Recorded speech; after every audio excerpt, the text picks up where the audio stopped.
جب خلافت عباسیوں کے پاس آئی تو انہوں نے بھی خلافت راستہ کے وضع کردہ نظام کے تحت عوام کو ریلیف پہنچانے، روزگار کے مواقع فراہم کرنے اور امن و امان کی فضا قائم کرنے کی کوشش کی۔ عباسی خلفاء نے بھی اپنے طرز حکومت اور ذاتی زندگی کے طرز عمل خلفائے راشدین کے طرز پر رکھا۔ خلافت بنو عباس کے تیسرے خلیفہ ابو جعفر منصور کے وفات کے بعد اس کا بیٹا محمد المعروف مہدی مسند خلافت پر براجمان ہوا، جو اپنے باپ منصور کے دور خلافت میں متعدد محاذوں پر فوج کے سپاہی سالار کے طور پر فرائض سر انجام دے چکا تھا۔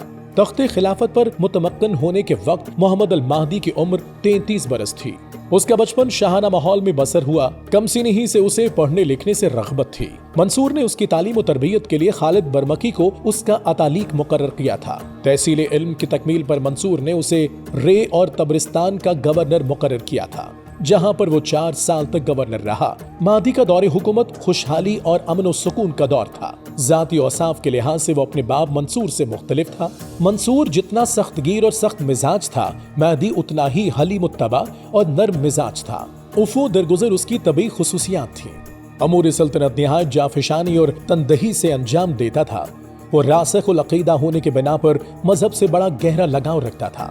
عدل و انصاف اور قیام مساوات کے لیے محمد المہدی کا دور حکومت امتیازی شہرت کا حامل ہے۔ وہ نظام انصاف کو چیک کرنے کے لیے قاضیوں کی عدالتوں میں خود بھی عام ملزموں کی طرح پیش ہوتا اور ان کے فیصلوں کا احترام کرتا۔ ایک دفعہ محمد المہدی کے ایک آفیسر نے کسی آدمی کی زمین پر قبضہ کر لیا۔ اس نے آ کر محمد المہدی کے سامنے قاضی سے شکایت کی۔ قاضی نے فیصلہ خلیفہ کے خلاف دیا۔ محمد المہدی نے قاضی کے فیصلے کی تعمیل کرتے ہوئے زمین شکایت کنندہ کے حوالے کر دی۔ محمد المہدی نے بندہ و آقا کی تمیز مٹانے اور معاشرتی مساوات کے قیام کے لیے مساجد میں خلفاء کی حفاظت کے لیے جو حفاظتی بند تعمیر کروائے گئے تھے انہیں اکھڑوا دیا تھا۔ محمد المہدی کو عوام کی فلاح و بہبود کا بہت خیال رہتا، چنانچہ اس نے رفع یامہ کے متعدد کام کیے، مکہ جانے والی شاہراہوں کو پختہ کرایا اور جگہ جگہ پر مسافر خانے، کنویں اور حوض بنوائے، کوڑھیوں اور محتاجوں کے وظائف مقرر کیے۔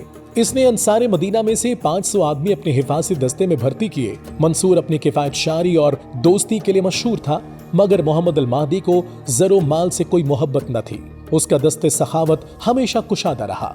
اس نے مکہ کے لوگوں میں وقتاً فوقتاً لاکھوں دینار تقسیم کیے۔ 160 ہجری میں محمد المہدی حج کے غرض سے روانہ ہوا۔ اس کی شان و شوکت کا یہ عالم تھا کہ مثال پیش نہیں کی جا سکتی۔ راستے میں اس نے 30 لاکھ دینار بطور خیرات تقسیم کیے۔ جو غریب راستے میں ملا اس کا دامن دولت سے بھر دیا۔ محمد المہدی کا دور اس کی رعایا کے لیے انتہائی خوبصورت اور مثالی تھا۔ اس کی رعایا اس سے بے حد خوش تھی۔ اس نے عوام کی بہتری کے لیے کوئی کسر نہ اٹھا رکھی تھی۔